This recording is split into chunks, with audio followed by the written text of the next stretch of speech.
back with markets at lunch on ET Now. Markets are volatile, but they are trading with a positive bias, even though Nifty is meandering in and around 5200. The fact that we've recovered from the day's low despite a weak global setup, that to my mind is quite encouraging. Sensex down 13 points, 15 points down now. Banks, they have not recovered, but large cap PSU banks, they have some support at low levels. Check on some intradays here. State Bank of India, BOB, PNB, all of the key banking names have recovered quite smartly. Let me now bring on board Sharmila Joshi, Head of Equity with Fairwealth Securities. Sharmila, good afternoon to you. Thank you for joining us. Sharmila, the big event is out of the way. Credit policy has come and gone, and that has not really nudged the market needle. Why is that? Perhaps I think because markets have not really rallied on the back of any hope that RBI would do anything. I think the recent rally that we've seen is more to do with the risk on trade. And to my mind, not many people are participating in any case because, I think we're still recovering from the kind of shocker that we had last week in, the expiry. The last 2 days were completely volatile. So I think we're still recovering from that. So there's not enough participation and the rally has been too sharp. And I think, as I said, it's more to do with the risk on trade rather than on the hope that RBI would do anything. Sharmila, what have you made of the banking earnings so far? Because while the private banks have clearly won, concerns of asset quality still, lie pretty large with the PSU lot.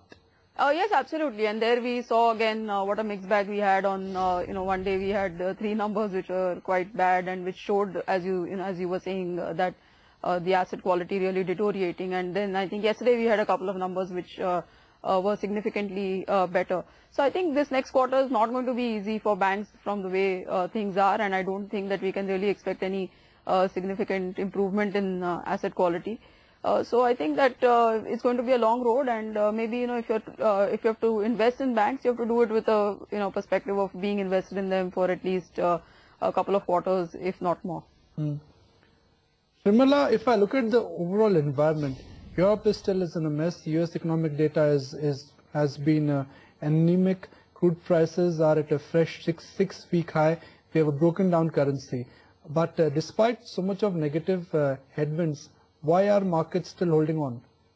Well, I think, I think with Europe, it all started with the statement that, that you would have them supporting their currency and doing whatever it takes. And those markets seem to kind of take heart from that.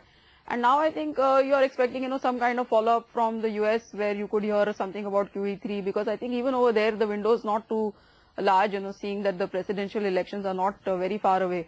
So, just as for us, the reform agenda, if anything is to happen, has to happen in the next couple of months. I think similarly, if QE3 would be announced, it would be, sometime soon. So, you are seeing some kind of expectation getting built up, as far as that is concerned as well. Because I think we've seen, that last time also we had a similar situation with a similar set of bad economic data, and then you had all these things getting tied up, and you had QE2, etc. And then you saw what happened, and especially for markets like us, what it really meant. So I think people are pretty much building into that and hoping for some amount of action even from the US on that front. Sharmila, now that we are done with the RBI policy, domestically, where do you think the market is going to derive its next trigger from? That's a good one, but I think, I really think that, the reason why we are where we are, even at 5200 for the Nifty, is really because of the way international cues have been. Because really speaking, nothing has happened on the domestic front. Not that I expected the RBI to do anything, but I think my greater trigger or expectation would be from some kind of a reform agenda, if anything, some kind of policy changes, something, because a lot was spoken about 1 month ago, and now I think it's about time that you start seeing really some things happening. So I think from a domestic viewpoint, I would really think that, that is what I would be looking for. Sharmila, appreciate your time and thank you for your insights.